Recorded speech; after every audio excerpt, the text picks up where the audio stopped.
Hi everyone, this is Angie from Angie's Garden. Welcome to vlog number 11. Little bit different this week. We're not down on the allotment. Instead, we're trying to sort out the gardens at home. We usually leave them over the winter. The wildlife really likes all the habitat that's left from the dead materials and the seed heads and things like that. But now we're coming into spring, we really want to get it sorted so that all those lovely plant babies that we're growing are going to have a nice home. There's also going to be some chat about tomatoes and compost, and there's going to be a fair bit about these chickens. One of the girls has developed lice this week, which is something we've never had before, so red mites. And I'm just going to show you how we're dealing with that. Hopefully it's the right thing. So yeah, hope you enjoy watching along, see how we get on and see our progress. Thanks for watching, and thanks to everyone who's subscribed so far. My channel's only 6 or 7 weeks old and there's been so many lovely comments, so many people supporting us. So thank you very much, and I hope you continue to enjoy it.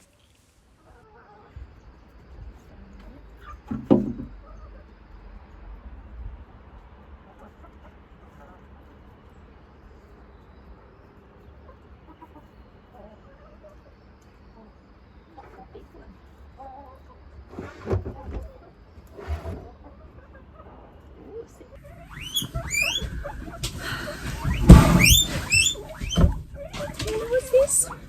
Here we go. Hello. I'm here in my workshop today. I have a little workshop at the top of the garden, which is lovely.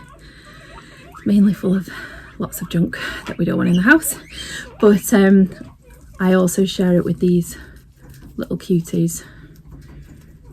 So this is Benji.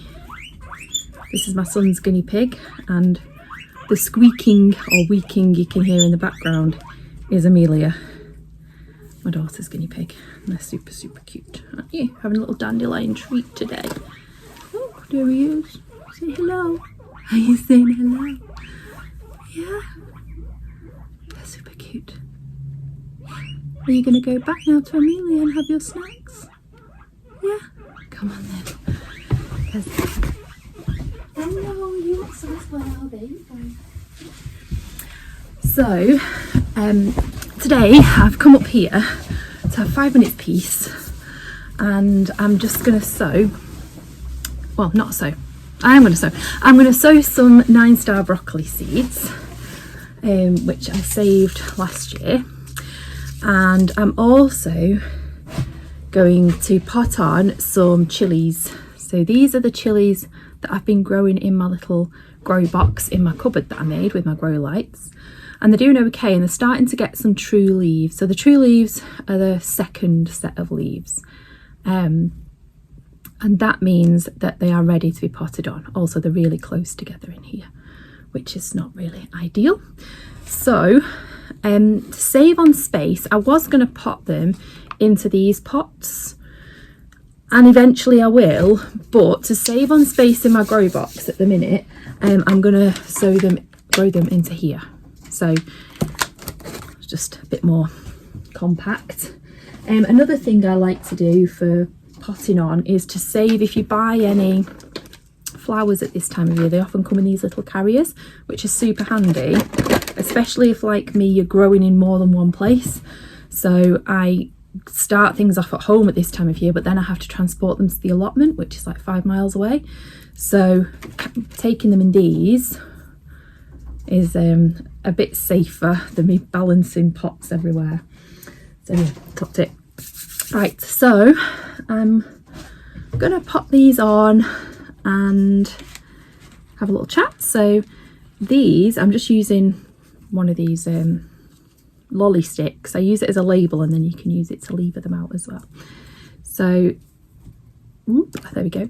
So these chillies have a bit of story to them as well, because a couple of years ago, literally just before the lockdown started, we were in Spain, and down in southern Spain, and we bought some chilies from the market, and we dried them while we were over there on our balcony, and we brought them home. And they've been sat in the cupboard in my kitchen, and I've been using them, and I thought, I wonder if they'll grow. And they did. So I'm just going to make a little hole in here and pop those in. And that's it, just to give them now their own little growing space. And they'll stay in these little pots for, I don't know, a few more weeks, maybe even a month. And then once they start to get root from the bottom and they seem to be bushing out a bit, I'll plant them on again into one of these slightly bigger pots. And I'll really be running out of room by then, because I'll have sown my tomatoes, which are on my list to do. When you're doing these, I'm being a very bad example, you should really hold them by the leaf, because if you hold the stem and you break it, it's going to die. If you break off a leaf, it'll recover. So that's what you should be doing, not like me. Yeah, so I'm going to sow my tomatoes in the next week or so. And I'm not growing as many tomatoes this year. I've had a couple of years where I've tried to grow loads of different types of tomatoes, which has been fun, but has also been hugely disappointing because I don't think I have optimum growing conditions or optimum time to grow tomatoes. So because I grow them at the allotment and it's 5 miles away, and I don't have space at home or anywhere warm enough at home to grow them, we have a north facing garden, they don't tend to get watered as like a little and often as tomatoes like. So I tend to end up watering them twice a week and giving them a great big soak, and yeah, they don't really like that. It's what treatment they're going to have to get, because that's what time I have available, and I do still get some tomatoes, but yeah, I don't want to devote so much attention and space to something that isn't really doing as well as I'd like. So the good thing about trying lots of different tomatoes the past couple of years has been that I've found a couple of varieties that I really, really like and that seem to grow really well for me. So one of them is Barry's Crazy Cherry, which is an amazing tomato. It's a cherry tomato and it's yellow, and it grows in these huge clusters. So you get loads and loads of tomatoes for the one plant, which, being a bigger family, we really like. We like crops that give us a lot for the space. So I've now run out of these little things. I have more than I thought, so I'm going to use a couple of these pots after all. So I'm going to grow some of those. Also, one that I really like is Tigerella, which is a stripy medium-sized tomato. And that one is really tasty, and I really love the look of it. It's just nice to have something a bit exciting looking in the polytunnel. So it's stripy, surprise, surprise, being called Tigerella. And that's a really good one. And then also one that we really like, which is a bigger one, is the Marmande, which was another result of our trip to Spain. So we bought some Marmande in the market, and I saved the seed and brought them home, and I've been growing them for the past couple of years, and they always do really, really well. They're quite a big tomato, so probably not as big as a really big beefsteak, but maybe like the size of the palm of your hand, so plenty big enough. And they're a really tasty, juicy tomato. So that's my plans on tomato. I'm just going to grow the 3, she says. Gonna probably get tempted maybe, but I'm gonna sow the 3 definitely, and I'm gonna grow them on one side of my polytunnel, and then my other side of my polytunnel I can devote to other things like cucumbers and maybe some squash and things like that. So the other thing that I've got here are some very sorry looking Swiss chard. I don't know if you can see there. Can you see that colour? This is a magenta chard. I love growing chard. It's so great because it grows all year pretty much once you get it going. It looks amazing. There's such beautiful colours in the garden. So I want to grow this one because it's a beautiful deep pink colour, but they really don't seem very happy in these coir pots. I think they want something a bit richer. So I'm going to pot them individually, if I can, into these bigger pots. Now they're a bit young for potting on, as you can see. They've not got much in the way of root growth and they don't have any true leaves.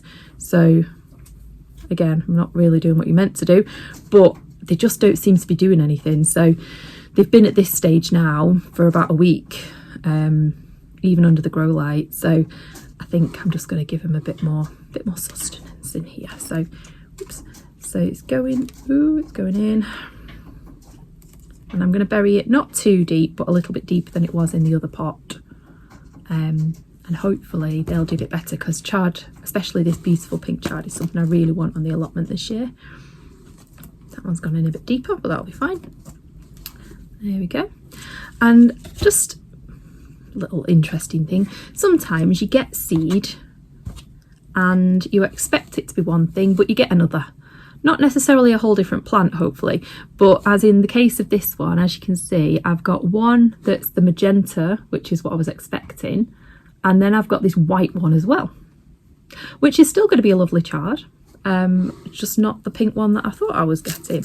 And that happens sometimes, you know, that's nature. So I'm all right with that, as long as I get some food from it. So as you can see, the roots are teeny weeny, what's going in. And I need one more pot, which I've got down here.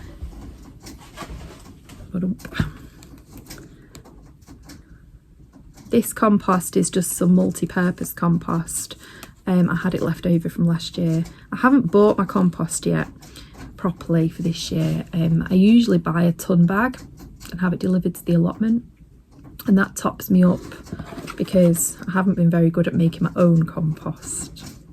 I mean, the compost that I've made is great, but there's just not enough of it. So this year I'm really trying to make a lot more of my own compost, but also I get this delivery. So the place that I got it from last year I was a bit disappointed with. It was really dry, so, and kind of it dried out quickly as well. It didn't hold the moisture at all, which is a risk with peat-free, but I've had other peat-free composts that have been amazing.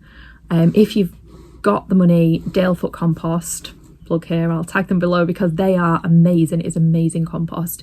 But unfortunately my budget isn't stretching to that this year. So I've been having a look around. Charles Dowding has suggested looking at green waste plants because they tend to produce a lot of compost. But unfortunately the one that I can find near to where I live that delivers to where I live, it doesn't supply the public. So yeah, so I don't really know what to do about that. But anyway, I'll keep looking. I'm sure I'll find somewhere that isn't astronomical. Quite a lot of the builders merchants and the local builders merchants do compost or topsoil compost mix that are much more reasonable than the big chains. So it's worth having a look round. But if you can, I would recommend going to the place and have a look at the compost yourself. Like, judge whether you're happy with it or not before you get it delivered, and then you're kind of stuck with it. So yeah, so I have potted up all of these lovely plants there, and I'm going to put them back in my grow box in my cupboard. If you've not seen that, it's in one of my other videos, and hopefully I'll be reminiscing about my Spanish adventures when all my chilies grow this year. Okay, so now that I've potted on all of those chilies, one more thing that I want to do in these pots that I have left is to sow some 9-star broccoli. Now, 9-star broccoli is a perennial vegetable. Which means it grows back every year, which is awesome. It gets these really lovely florets of broccoli / cauliflower tasting flower shoots, which you eat the immature shoots just like you would with broccoli, with the sprouting broccoli. Now I've grown this on my plot for a few years and we absolutely love it, and it grows kind of early spring. You get harvest kind of springtime, but this winter, as I've said before, has been so horrible as far as having very, very cold snaps and being really, really wet, that I've lost the 9-star on my plot. I have managed to get a couple of cuttings going from cuttings that I took last year, but also from a couple of little cuttings that I managed to get from the very, very sorry looking plants that just had a bit of green left on them. So I snipped that off and potted it up, and at least one of them seems to be doing okay. But I also saved seed last year because I had quite a few plants. Now when you save your own seed, you're never 100% sure, but there weren't really many brassicas flowering at a similar time. It tends to flower a little bit earlier, and there were quite a few plants. So I'm hoping that this 9-star will come true. I'm going to sow, as you can see, all the brassica seeds, they're like little balls going everywhere. I'm going to sow these relatively generously in these pots, because if I get too many 9-star plants, I know plenty of people who are going to want them. So I'm not too worried, and if the germination rate isn't great, that's okay too, because I'll have hopefully sown enough that at least I get a few plants. So I'm literally just popping them, let's see if you can see them, popping them on top of the compost. You can see them there, and then I just pat them down. And I put a tiny bit of coir or other compost over the top just to cover them, and that will do. So I'm going to start these instead of in my grow box, because brassicas don't really need any heat to get going as long as it's not freezing. I'm just going to put these in my porch, which is not heated, it's cold, but it'll not be frosty because we're due some really cold nights next week. We're due some snow, and temperatures back down to like -4, -6 even, they're potentially saying.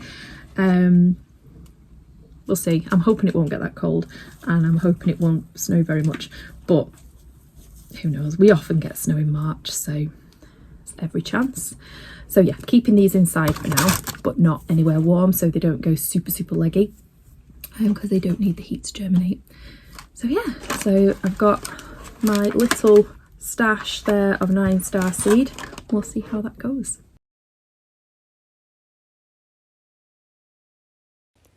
So this is a little veg patch that we developed at the front of the house in our little front garden across the road during lockdown. It was a time when I couldn't necessarily get to the allotment very often. There were a lot of rules in place. So I really wanted to continue to grow vegetables. So we set up a couple of beds, and it's grown a little bit since then. And I'm going to be adding another bed, as you can see in this wooden box, this year as well. So we were just trying to get it all tidied up. We've got some perennial scorzonera coming through. This is the bed that I'm making, so I'm just chucking in all the old material at the moment that can rot down, a bit of hugelkultur. I've covered over with some chicken bedding, the big ochre mashua bed. I've rescued what I can from the Taunton Dean and popped the cuttings in this big tub. That was my Taunton Dean, as you can see, it is very dead. I'm going to be topping that up and hopefully replacing with some better perennial kale. More Taunton Dean because I love it, but better plants. And I've just a few little daffodils coming up. This is a honeyberry, which has got some blossom, and that really cute little rhododendron, which grow really well here. And there we go, a little bit tidier. All ready for the plant babies. My plan in this area is to grow the perennials that I grew last year, the kale and the mashua and the ochre, as well as some Jerusalem artichokes, but also to grow quite a lot of salads, because it's really handy to be able to just pop out the front door and get some salad for tea. So fingers crossed, this will be a lovely salad patch in a couple of months' time.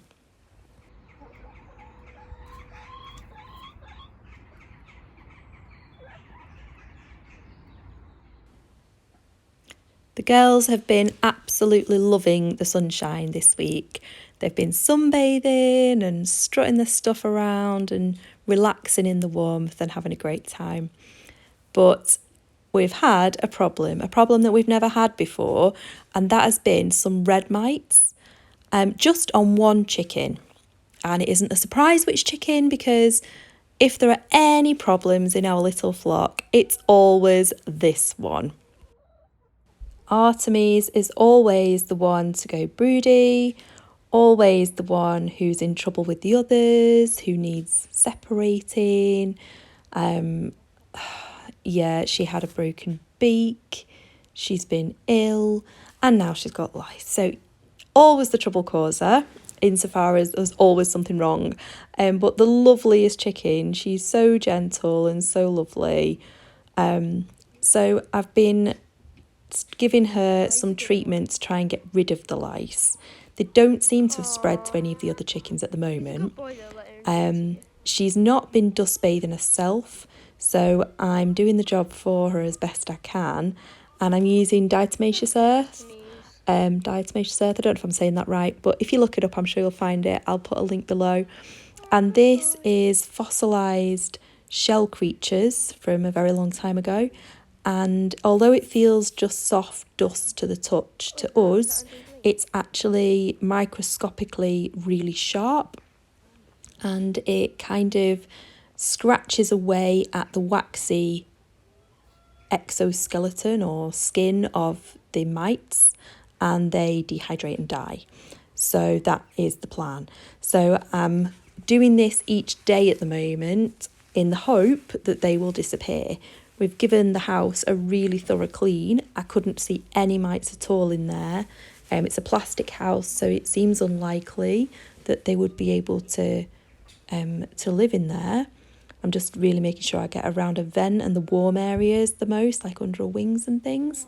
And I'm holding her down because she's a lot calmer if you hold the wings. I don't want her to be flapping about, getting upset. So far so good. She's going along with the treatment and it doesn't seem to be spreading. The other girls are very happy dust bathing themselves. You'll see that in a minute. They had a lovely time in the spa dust bath the other day in the sunshine. But yeah, Artemis, poor thing. Hopefully this gets rid of them for her. She's also been having some extra treats and extra cuddles. She's feeling a bit sorry for herself. As you can see, I think she's either enjoying it or she's just shattered and doesn't want to move. She's my son's chicken, so he's a bit worried about her. But she's been giving him extra cuddles too. So needless to say, she isn't laying during this time. If there's ever any stress on a chicken, we've found that they don't lay. She's not the best layer anyway, truth be told. She lays beautiful eggs. They're dark brown and they're often speckly, but there are not very many of them. So yeah, we're not missing much because she doesn't lay them normally anyway. Go on, shake.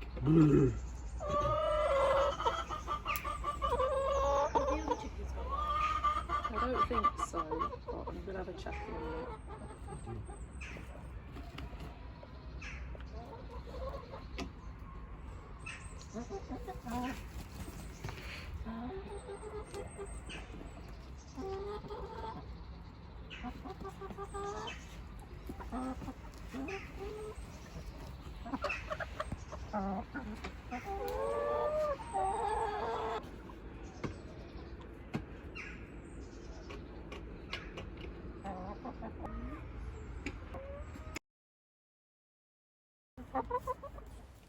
So the other girls are all very excited about the dust bath. I usually, over the winter and into the spring, while it's cold, like to give them the wood ash from the fire.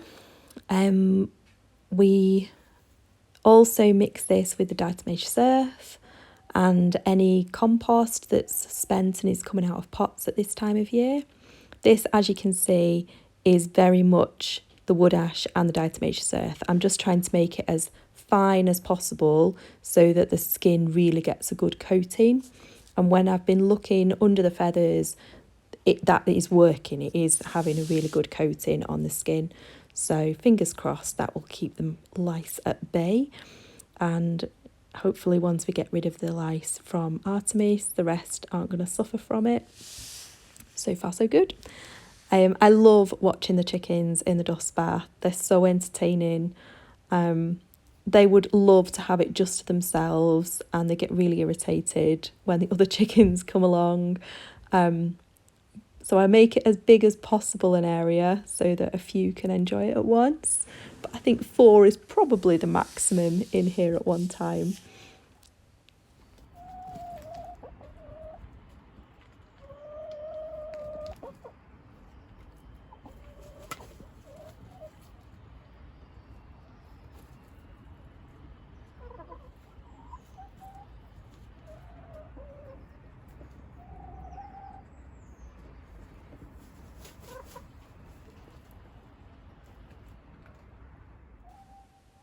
As you can see, I've just laid down some logs from the woods along the floor, and that just makes a little barrier so that they don't kick the dust all over the place straight away. But it means that I don't have to have like a big pot in here. We have done that in the past. We've had a really big plant pot. I know some people have like an old tyre and they fill that, but this seems to work really well for us, and we can walk over it easily in this space.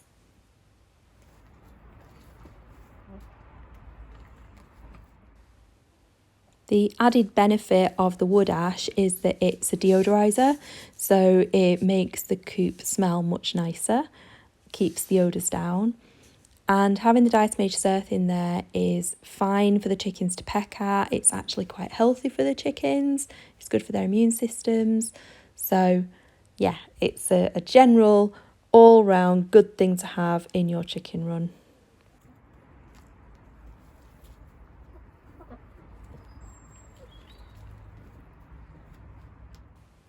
And the girls absolutely love it.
Our back garden is probably our most challenging space because it's on such a slope.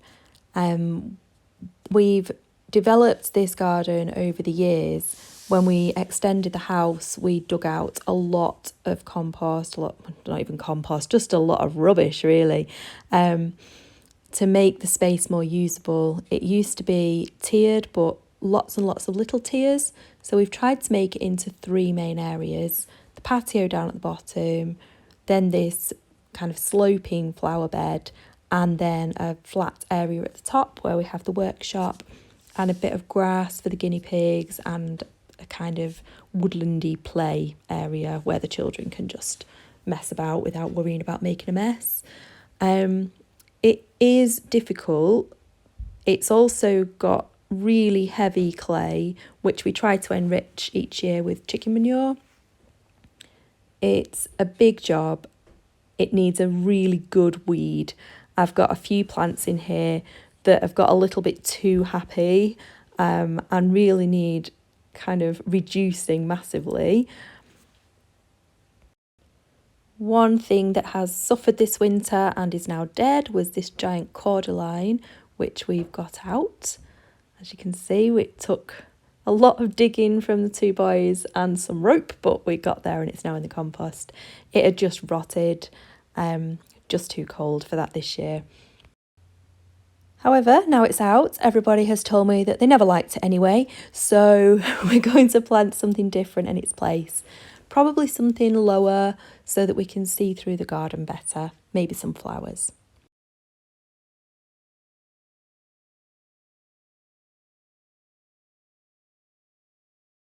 I was very excited to see up at the top of the garden, the wild garlic is on its way back. It won't be long at all until I'm able to pick loads of this. We're so lucky that we have this growing at the top of the garden and down in the woods too. So I'll be picking loads and there'll be loads of wild garlic recipes to come. So thank you so much for watching. Hope you've enjoyed it. As you've probably noticed, there was all sorts of stuff going on. We're back to the allotment for the next vlog. I've got lots of things to be getting on with now that it's March and spring is here. So see you again next time. Bye.